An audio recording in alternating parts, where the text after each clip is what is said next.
Have you both had sexual relations with other people during your separation? I have. You have. Do you feel proud when you look at her and think that's the mother of my child? No. When GMO was asked whether he felt proud looking at Cara as the mother of his child, he did not soften it, explain it, or hide behind a careful answer because he simply said no, and that one word did more damage than any loud argument could have done in that room. It was not the kind of answer that passes like a normal disagreement, because this was not about dirty dishes, bad timing, or another couple throwing accusations across a therapy table. This was a husband sitting in front of the woman he married, the woman who shares a child with him, and saying out loud that something inside him had changed so deeply that he could no longer attach pride to her role as a mother. That is why Cara's reaction mattered so much. She did not just look embarrassed, she looked wounded because the comment did not land like a normal criticism. It landed like a judgment on her identity, her value, and the one role most parents expect their partner to at least respect, even when the relationship is broken. And the worst part is that GMO did not seem confused by his own answer. He did not seem like someone who had accidentally gone too far and instantly wanted to pull it back. He looked like a man who had been carrying that sentence for a long time, and when the moment came, he finally let it out in the most public and painful way possible.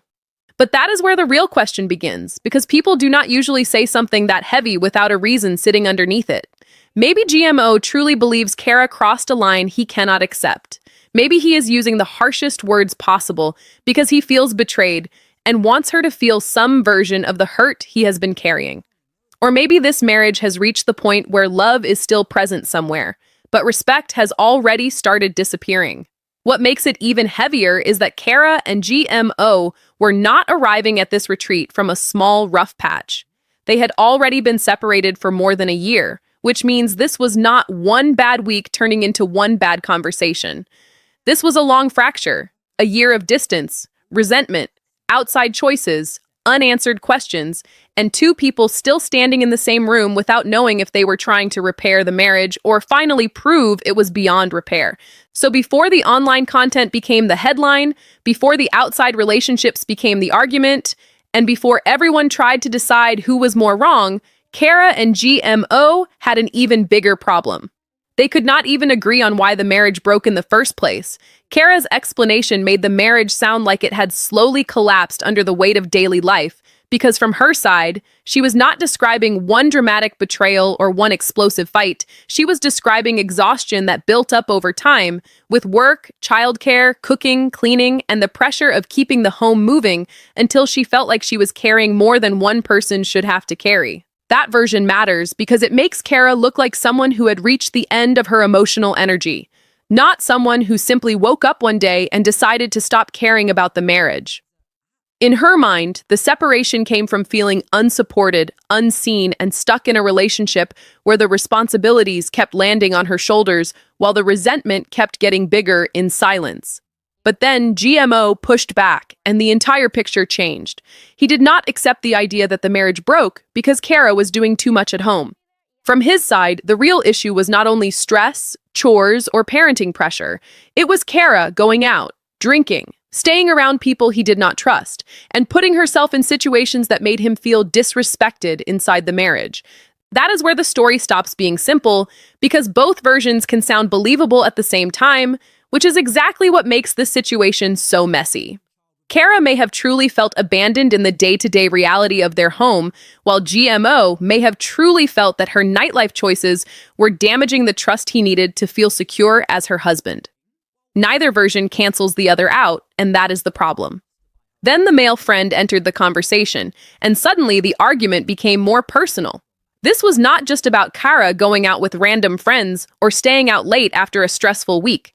This was about her spending time at the home of a man GMO already disliked, a man connected to her past before their relationship, which made every late night look worse through his eyes. For Cara, it may have felt like GMO was turning her social life into evidence against her. For GMO, it may have felt like Cara kept walking back into the exact situation that made him feel disrespected. And once someone outside the relationship allegedly told GMO that Cara kissed another man while drinking, The marriage was no longer arguing over chores, parties, or personality differences. It was arguing over trust itself. Cara denied that claim, but the denial did not erase the damage because by that point the marriage had already become two competing stories. One story said she was overwhelmed and unsupported. The other said he was embarrassed and betrayed. And before either of them could prove who was right, the separation created a new problem. Because once they were apart, both of them started making choices that would make the old accusations even harder to untangle. Then Cara brought up the messages, and suddenly the separation stopped looking like a clean pause between two people trying to heal. Because now there was money being sent, women being contacted, and one Valentine's Day detail sitting in the middle of the room like proof that both of them had been living completely different versions of what separated actually meant. From Cara's side, GMO sending money and sweet messages to other women did not feel harmless just because they were apart, because they were still married, still connected through their child, and still carrying the possibility that the relationship might not be completely over. In her mind, separation did not automatically erase loyalty, and it did not give either person a free pass to act like the marriage had never existed. But then the problem turned back on her. Because once the question became whether either of them had been with someone else during that separation, Cara admitted she had, and that changed the entire weight of her argument. It did not make GMO innocent, and it did not make her evil, but it removed the clean victim position from both sides, which is usually the exact moment reality television stops being simple and starts becoming annoyingly human. Because now the audience has to ask the uncomfortable question, were they actually single or were they married people acting single while still expecting the emotional protection of marriage? That is where this gets messy because they never seem to set clear rules. And without rules, every choice becomes something the other person can later treat as betrayal, even if both people were making similar choices in different ways. Cara could argue that GMO had no right to send money and attention to other women while their marriage was still legally alive, but GMO could look back at her and say she also crossed into a physical relationship with someone else, which means neither of them can stand there acting completely shocked that the other person tried to move on. The strange part is not even that both of them were with other people during a long separation. The strange part is that both still seemed hurt by it. Almost as if they wanted the freedom of separation, without the emotional consequences that separation brings. That tells you the marriage may not have been finished in their minds, even when their actions started looking like it was already over. And once both admissions were out, the real danger was not the fact itself anymore. The danger was the details. Who was it? When did it happen? How many times? Was it still going on? And when GMO started asking those questions, the story moved into a much more dangerous place. Because sometimes the truth does not bring closure. Sometimes it gives two hurt people better weapons. When GMO and Cara were finally alone, the conversation became quieter. But it did not become safer, because sometimes the most damaging part of a broken relationship is not the public argument. It is the private follow-up where one person starts asking for details they may not be emotionally ready to hear. GMO wanted to know who Cara had been with, whether it was still happening, how many times it happened, and when it happened. And on the surface, that can sound like a man asking for honesty. But underneath it, there was something much heavier going on because every question seemed to carry another question behind it. Was it the man he already did not trust? Was it someone connected to the late nights he had been angry about before? Was this the confirmation he had been waiting for since the separation began? Cara answered some of what he asked, but she refused to name the person, and that refusal changed the mood instantly because silence in a conversation like this never feels neutral. It makes the other person fill in the blanks, and when someone is already hurt, they usually fill those blanks with the worst possible version of the story.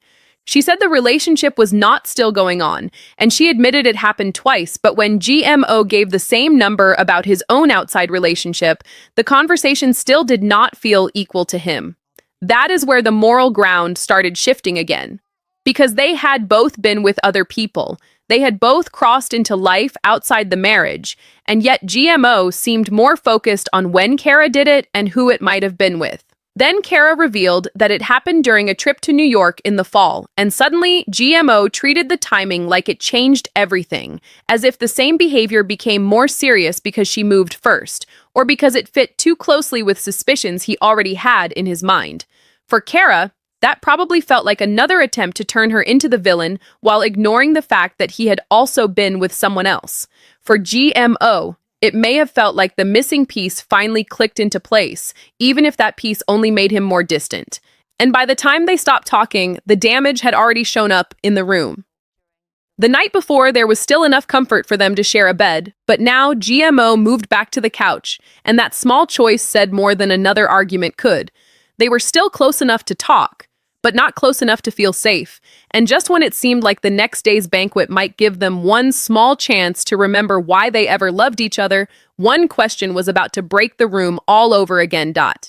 For a moment at the banquet, it looked like Cara and GMO might finally be reaching something softer, because instead of arguing about who failed first, they were forced to look at each other and remember what had existed before the resentment, before the separation, and before every conversation turned into a list of injuries.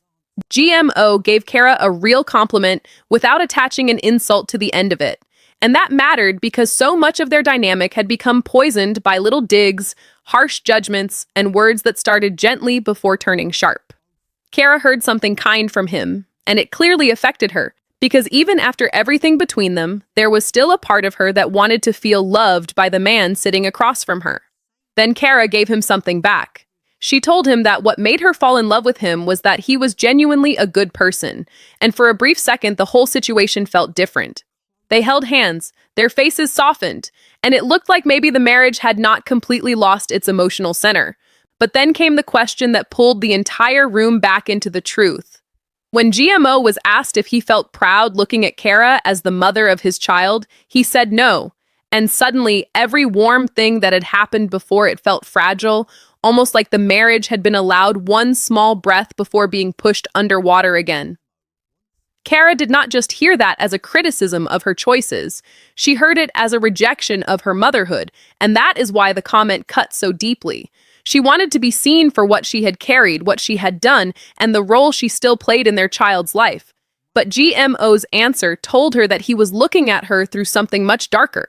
And when the reason finally came out, the missing piece became clear. GMO's resentment was tied to Cara selling revealing photos and videos online, especially after she had originally promised certain limits. For Cara, it seemed connected to money, survival, and having to support herself after the separation. For GMO, it looked like embarrassment, broken trust, and a public line she crossed after saying she would not. That is why this problem feels bigger than one apology. Their marriage is not only fighting over jealousy, partying, separation, or outside relationships. It is fighting over values. Cara may see choice and financial pressure. GMO may see betrayal and humiliation. And if neither of them can change how they see that, then the hardest truth is not whether love is still somewhere in the room. The hardest truth is whether love can still matter when respect has already collapsed.